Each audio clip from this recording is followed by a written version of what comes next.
Се враќаме во студио, време е за моите денешни гости. Тука со мене се Дејан Петровски, Горан Крстевски од Сдруженијето Европска гледна точка, Сдружение за европска интеграција. Ви благодарам многу за вашето гостување во утринската емисија Деница на телевизија Мега. И вака што ќе имаме можност да поразговараме и да ги запознаваме гледачите поблиску за работата на вашето здружение. Дејан, бидејќи ти си председател на ова здружение, ајде да ги запознаваме гледачите малку повеќе со вашата работа во здруженијето.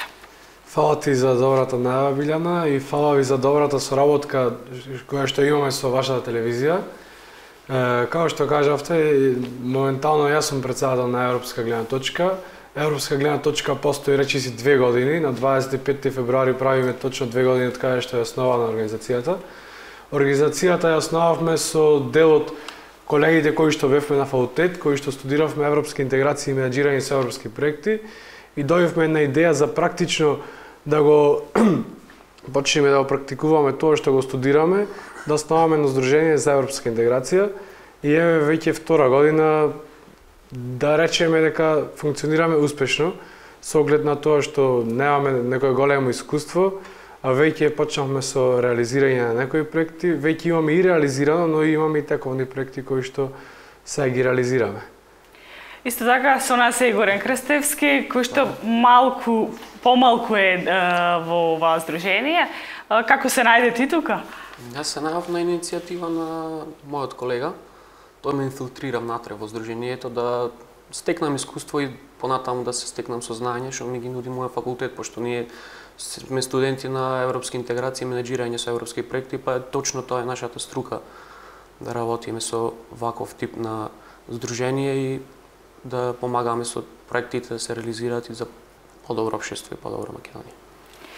Бидејќи работите на проекти за подобра европска интеграција, тоа значи на Македонија во Европа. Бидејќи во текот на овие 2 години се случуваат многу работи, се има случајно и сето тоа, како вие ја цените таа европска интеграција на Македонија?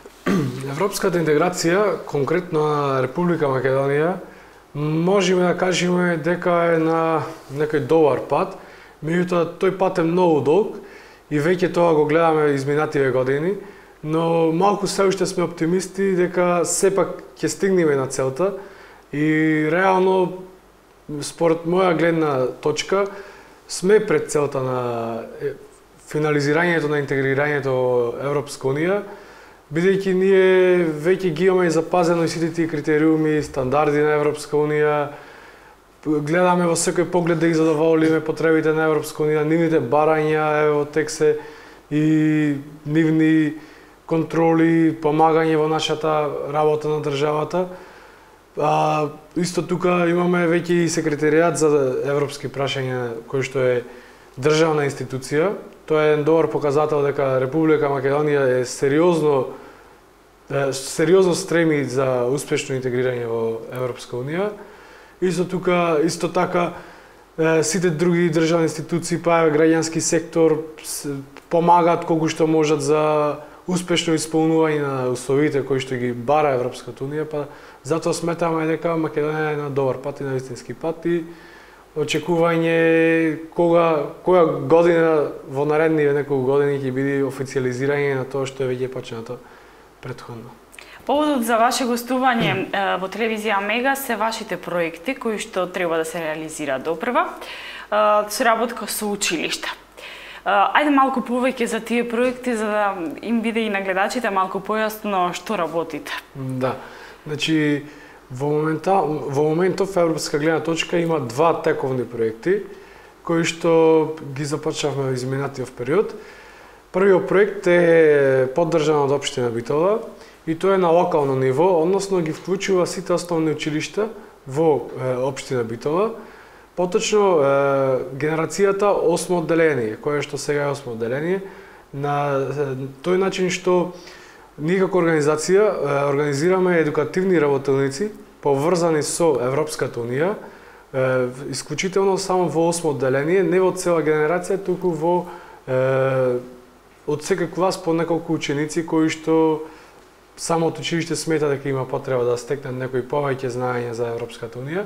Во тие едукативни работилници кои што се одвиваат сега наредниот месец февруари, ќе им се даде и домашна задача, односно самите ученици да изготват некаков проект поврзан со Европска унија, а и тој истиот проект ние во месец март ќе го земеме и ќе го провериме да видиме колку е добар.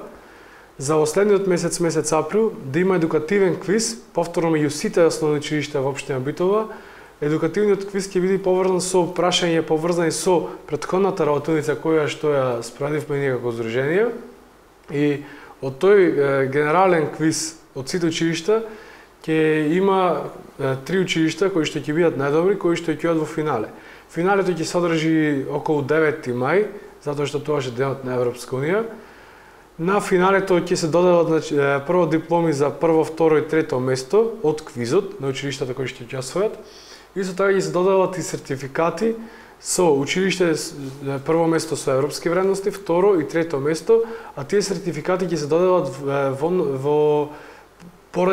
поради проектите кои што самите ученици ќе ги изготват. Колку што е подобар проектот, толку поголема веројатноста да добие прво училиште со европски вредности. Тоа е едниот проект кој што е на општинско ниво и кој што е поддржан од општина Битола, а вториот проект кој што моментално го реализираме и е поддржан од владата на Република Македонија е регионално, односно го опфаќа целиот Пелагонски регион, сите 9 општини. Тој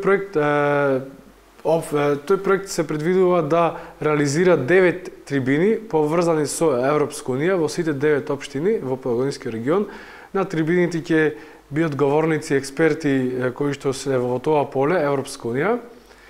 Откако ќе се завршат 9 трибини поврзани со Европската унија во 9 општини, ќе има како и завршен дел, односно изготвување брошура за сите оние тековни моменти за време на проектот, какви биле очекувањата на пред трибините и какви резултати вродиле трибините кои што ние сме ги организирале како здружение.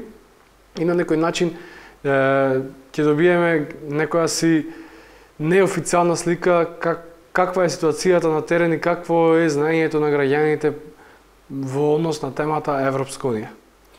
Горан, како се расположени младите луѓе во однос на Европската унија, на наша интеграција таму? Па, јас мислам дека се доста задоволни нашите млади за тоа колку ние промовираме Европската унија и колку повеќе сме навлезени на таа тема, да ги запознаеме колку можно е подобро младите, за тоа што значи Европската унија и полесно да му биде за понатака да кога ќе бидеме дел од Европската унија да знаат што е тоа Европската унија. Претходно разговаравме со еден ваш колега околу тука е Европскиот волонтерски сервис и работењето во земјите во Европска унија, стандардите, сето тоа, тој менталитет. Колку можеме ние како балканци да се инфилтрираме во тој европски начин на живење, бидејќи во секој случај и стандардот е повисок, но и имат за нас многу инстант култура за разлика од ние балканците како сме научени дека сето да оди полека на тенане, што би рекли старите. Вака, нашата традиција пред се е многу стара и многу негувана од нашите предци, да речем. И јас мислам дека треба многу да се задржи нашата традиција покрај тоа дали ќе бидеме ние дел од Европската унија и нас не е проблем да ги прифатиме нивните вредности, туку полесно да се навикнеме на тоа, на нивната култура, да речем. Пошто нашата сепак тука си ја негуваме, цело време ние ќе бидеме дел од Европската унија и понатака би ги прифатиле многу лесно нивните вредности културни. Бидејќи доаѓате од факултет каде што се изучува тој пат за европска интеграција и тој европски начин на живење и функционирање во општеството, колку научивте таму за да можете сега во пракса да го направите сето тоа и за да излезе на површината? Па со оглед на тоа што како што постоиме 2 години, а веќе имаме и претходно неколку успешно реализирани проекти, Еве и сега добро се снаоѓаме, пишуваме веќе нови проекти. Според мене само до тоа практично што го реализираме, мислам дека факултетот добро влијаеше на нас, дека тоа што остакнавме на факултет беше како темел добро, меѓутоа ако не продолжиш да се надоградуваш, факултетот може да се заборави, теоријата е за теорија, практичното е практично, али генерално земено факултетот добро влијаеше, факултетот беше виновникот кој што не определи да продолжиме на овој пат, факултетот беше виновникот, се разбира позитивно кажано, за нашата идеја да го основаме Сдруженијето и мислам дека од факултетот лошо ништо не видовме, само позитивни работи, значи пред се стекнувајќи нови контакти и познанства, до знаењето и до можностите кои ни призлегуваја понатаму. Бидејќи вие сте млади луѓе, работите исто така со млади луѓе, ме интересира дали може оној кој што е заинтересиран за овој процес да дојде да ве исконтактира и да сакам да бидам дел од вашето здружение и да допринесам на било кој начин за напредок. Да, значи ние како здружение сме од отворен карактер и секој нов член кој што сака да се зачини во здруженијето е добре дојден. Веќе имаме некои нови членови кои што ни се приклучија, но како што кажав, секогаш новите членови во здруженијето се добре дојдени. Начинот на кој што може да нас контактирате нашата веб страна или Facebook профилите, лични наши на здруженијето, преку некои лични контакти, доволно само да нас контактират, па потоа за се останато ќе се договориме накнадно. Меѓутоа, јас лично сметам дека во секој здружение, не само нашето, нови и свежи членови се секогаш добродојдени. Колку повеќе членови, толку поголема можност за исполнување на целите на здруженијето и на некој начин исполнување на некои државни интереси. Дали нудите одредени работилници и семинари на кои што можат младите луѓе да стекнат знаења и вештини, конкретно за пишување на проекти, кој што според мене представува еден малку комплексен процес, бидејќи тука треба да се задржат сите оние стандарди на Европската Унија за да се аплицира таму каде што треба? Официјални обуки да држиме ние не можеме, бидејќи прво не сме финансиски спремни и технички спремни за такви работи, меѓутоа неформално тоа што го знаеме да споделиме на некои заинтересирани или наши пријатели, секогаш сме подготвени да го споделиме нашето искуство и знаење, но што се однесува до професионално и официјални обуки и семинари, такви ги има. Ги има од повисоки институции, ги има од меѓународни организации кои што се спремни финансиски, и технички и кадровски секако за да ги реализираат тие обуки. Само треба да се аплицира за да бидеш член од тие обуки и доколку ти одобрат, ти веќе си дел од обуката и имаш шанса да стекнеш повеќе знаење. На такви обуки сме присуствувале ние и се уште присуствуваме, имаме интерес да се надоградуваме, така да, како што кажав, неформално, во секој време сме подготвени сето на наше искуство да го споделиме со останати, затоа што и некои наши повозрастни или поискусни колеги нивото искуство го споделувале со нас, зашто не и ние. Бидејќи споменавте дека работите на овие два проекти со млади луѓе, односно со осмоделенци. Колку се осмоделенците креативни кога ќе се работи за овие трибини, дебати? Јас мислам дека тие се доста креативни, пошто сега нив му е тогаш во моментот на развивање, период што треба сега да му се вметнат тие вредности што се на Европската Унија, за после понатаму за полесно може да знаат за Европската Унија. Осмоделенците се прилично големи за тоа запознавање со Европската Унија. Првично проектот беше предвиден за 9 одделение, меѓутоа од терен, од пракса, луѓе кои што се веќе во образованието не на некој начин не упатија дека е подобро со 8 одделенци, затоа што 9 одделенците веќе се пред средно и се во она еуфорија полуматуранти и знаеш како не е доволно нема доволно добро концентрација за да работиш со нив. Добро е, значи, во основно одделение да се наметни таа Европска унија, за на некој начин тие се на раскрстница каде што нив им треба помош да се насочат што понатаму. И сметаме дека овие работилници на некој начин би биле добри на дел од тие ученици да влијат и да се насочат малку повеќе за европска интеграција, затоа што ако сакаме да бидеме дел од Европска унија, мораме да бидеме повеќе насочени во Европска унија. И кога би биле во Европска унија, би требало да има македонијан кадар кој што е доволно добар и да пишува проекти, и да ги реализира проектите, и да ги спроведува, но исто така кадар кој што е подготвен да работи во сите тие европски институции. А Македонија моментално се соочува со не доволен број на таков кадар и затоа би било добро ова генерација која што сега е 8 одделение да ја насочиме на еден добар пат за Европска унија, па по неколку години кога тие ќе завршат, веќе Македонија би била да се надаваме во Европска унија, а нив на некој начин вратите за понатамошен развој во нивната кариера би биле подотворени. Да се задржиме на пишувањето на проекти, бидејќи тој е долг процес, во кој е застапено и истражување на одредени теми. Зашто најчесто вие ги пишувате вашите проекти?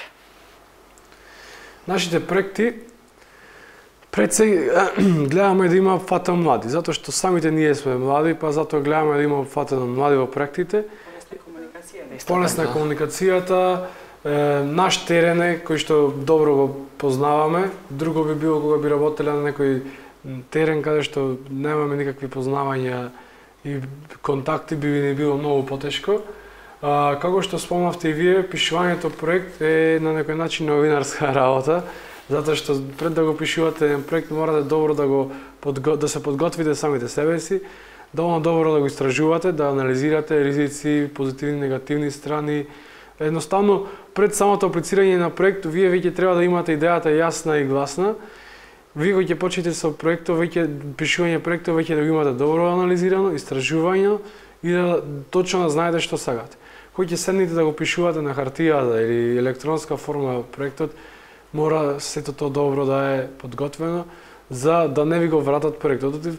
Проектот кога ќе се аплицира оди на некои понатамошни разгледувања, понатамошни нивни од спонзорите или финансиерите анализирања и реално дека е многу подобро ние се до тоа пред време да си го направиме за да не ни биде автоматски одбиен. Дали соработувате со некои организации кои што се од земји членки на Европската унија? Да, значи ние како европска гледна точка тука на локално и национално ниво имаме многу добра соработка со многу здруженија и од нашата област и од друга област. Меѓутоа, благодарејќи на некои европски програми, ние веќе имаме контакти и соработка со организации кои што се од Европска унија, од земјите Европска унија, од земјите кои што имаат истиот статут како нас Македонија кандидати за Европска унија и некои земји кои што не се Европска унија, но имаат можност да ги работат тие проекти кои што се на Европска унија. Соработката за сега е на многу добро ниво, се надеваме дека ќе оди на уште подобро и позитивноста секогаш треба да е на наша страна. Горан, кои се коментарите на европјаните кога соработувате со нив? Дали колку тие ги почитуваат вашите проекти, односно нашите во некој случај? Како тие се расположени за она што вие им го презентирате како проект кој што треба да се финансира и да се имплементира тука кај нас? Ние секогаш сме добре дојдени од нивна страна, значи там кога ќе појдеме, кога ќе му презентираме нашите нашиот проекти се доста задоволни и се секогаш нудат соработка, значи и исто така тие се расположени на некој вид и можат да ни помогнат на секој, дали било финансиски или некои други технички карактеристики, значи тие може да ни помогнат и јас мислам глобално дека се многу задоволни и дека би ни помогнале во секаков се што ни треба. Зашто најмногу би финансирале кој проект, на што треба да биде посветен проектот за да можат да се освојат тие финансиски средства за млади, за животна околина? Зашто најмногу вложуваат? Нема некоја конкретна област каде што тие имат, речено, стриктно поддржуваме само таа област. Тие си имат определен одреден фонд на средства за животна средина, европска интеграција, млади, образование, тие си имат определено. Сега зависи и која фондација или кој фонд прави муавет. Меѓутоа генерално сите кои што финансираат повеќе фондови си имат определено колку средства за тој фонд, меѓутоа немат некое стриктно определување таа најповеќе. Не мора да значи. Може да има најмалку фонд, тој фонд да има најмалку средства за реализирање на проекти, меѓутоа ние кога аплицираме некој стварно добар проект, веројатноста да добиеме проектот е поголема отколку да аплицираме во некој фонд каде што има повеќе средства, меѓутоа идејата да не им се допадне и да не го одобрат проектот. Така да во секоја област си има определено колку средства, финансиски средства се за доделување пример во тој временски период. Така да не можеме да определиме во која област најповеќе се финансира. Моментално најповеќе се работи на Erasmus Plus. Таа е најактуелна посебно кај младите, затоа што опфаќа и формално образование, и неформално образование, и граѓански организации, и државни институции. Моментално таа е така најзастапена и кај младите, најповеќе се пишува и се аплицира на таа програма, затоа што има можности да се шета и да се оди и посетува во други држави. Го прашавте Горан како сме прифатени од другите држави земји членки на Европска унија. Моето искуство со оглед тоа што имам одено во повеќе европски држави, секаде сме позитивно прифатени. Дори имаше ситуација сега во претходниот месец декември, бев како представник на Сдруженијето Сфера од Битола на еден проект од Erasmus Plus во Србија и има една интеркултурна вечер каде што сите држави кои што се дел од проектот си ги презентираат своите вредности, национални вредности и значи имаме наши традиционални јадења, пијалоци, музика, култура и се разбира и знамето. Имаше една ситуација каде што имаше земја партнер на проектот од Република Грција и ние Република Македонија. Имаше ситуација каде што се ги сменавме знамињата со Република Грција, тие се сликаа со нашето знаме, а ние со нивото знаме и таа фотографија беше објавена и дури на социјалните мрежи имаше многу позитивни коментари и од нивна страна и од наша страна, така да со на Република Грција кога имаме една добра соработка, тие кога не прифаќаат вака на проекти, реално другите држави не им преостанува ништо друго. Ако го земеме фактот дека на поле на невладиниот сектор и сето тоа ние многу добро функционираме со соседните држави и соработката останува и понатаму, да се одвива онака како што е зацртано според плановите и програмите. Да, значи нема тука пречки. И сега да се навратиме на тоа, дали моментално имате некоја официјална бројка на членови во вашето здружение? Бројката на членови варира, затоа што имаме членови кои што се редовни, таа изнесува околу 15-тина. Имаме членови кои што се некојаш активни, некојаш неактивни, зависно од нивните други ангажмани. Имаме членови кои што моментално се приклучуваат, има некои нови заинтересирани членови, така да точна бројка не може се каже, пошто постојано варира, меѓутоа би заокружили околу 20 членови кои што се така и активни и неактивни и плюс тие 15 како што ги кажав активни целосно. А како ви е сработката со јавните институции, бидејќи сепак официјално Па со оглед на тоа што двата проекти кои што моментално ги реализираме се од јавни институции, од државни институции, можеме да заклучиме дека сработката е добра. Сега со проектов кој што го реализираме со основните училишта, сите училишта се добро го прифаќаат проектот, дури со некои ќе потпишуваме меморандум за соработка. Така да соработката со државните институции барем за сега ни се одвива супер. Се надеваме дека и понатаму ќе продолжиме на ова ниво, ако не и подобро. Се надеваме. Да. Дечки, јас ви благодарам многу за вашето гостување во утринската програма Деница на телевизија Мега. Ви посакувам успех, па наредно се гледаме кога ќе реализирате проектите или тековно, зашто да не? Ви благодариме и вас за можноста да ги презентираме нашите проекти, да презентираме работата на нашата организација. Соработката со вас досега била на највисоко ниво, па да продолжиме и така. Ви благодарам многу. Благодарим вас. Почитувани, ние одиме понатаму со утринската програма.